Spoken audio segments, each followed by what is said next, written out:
এই কালি আমি বিষ্ণুলয় হোটেলত এটা ল'ৰা ছোৱালীক আমি ধৰিছোঁ। এই ল'ৰাটোৰ নাম হ'ল মজিবুৰ ৰহমান। ই CSP আছে তাৰ টুমপাড়া বাজাৰত। কি হয়েছিল ঘটনাটা কি হয়েছিল? তাতে একটা ছোৱালী ভাই তাতে গেছিলে, আমি তাতে রাইজর মানুষ যাই কেনে তাক হাতে পাতে তাতে ধরিছোঁ। বিষ্ণুলয় হোটেল বুলি কয়, বিলাসীপাড়া। তাৰপিছত আমি ঘৰত লৈ আহোঁ। আহাৰ পিছত তাৰ ঘৰত ফোন কৰিছোঁ আমি। ফোন কৰাৰ পিছত মানুহ আহিছিল।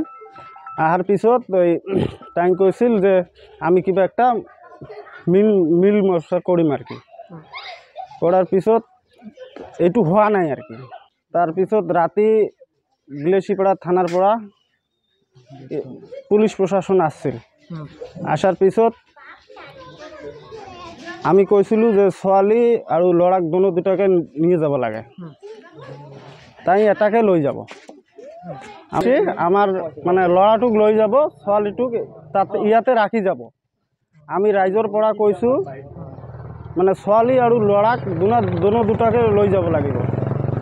তাৰপিছত ছাৰে আমাক বহুত ধমকি দিছিল আৰ কি, যে এইটো তাই কিডন্যাপ কেছ দিছে, মজিবুৰক আমি কিডন্যাপ কৰিছোঁ। আমি কোনো কিডন্যাপ কৰা নাই, ৰাইজৰ মানুহ বহু আছে ইয়াত।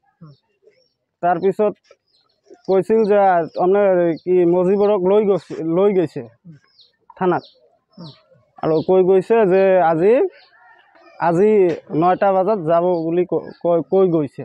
9টা বজাত গৈছোঁ, যোৱাৰ পিছত কি কৈছে মানে কোনো আমি কেছ এটা ইজাহাৰ কৰিম বুলি কৈছিলোঁ, আমাক কোনো পাত্তা দিয়া নাই। তাতে এনেকুৱা কৰিছে, কুকুৰৰ নিচিনা আমাক তাৰ পৰা এৰি দিছে, খেদি দিছে। এই যে তপন ডেকা বুলি কয় এই ছাত্ৰটোৰ নাম, এইটো কোনো কি কৰা নাই। আমি এই যে দিনটো তাৰ গোটাই দিনটো তাতে আছিলোঁ আমি। 9টাত থাকি এইফালে 4টাত আমি আহিলোঁ। এতিয়া আমি বিচাৰোঁ SP মহোদয় আমি উচিত বিচাৰ চাওঁ ৰাইজৰ পৰা।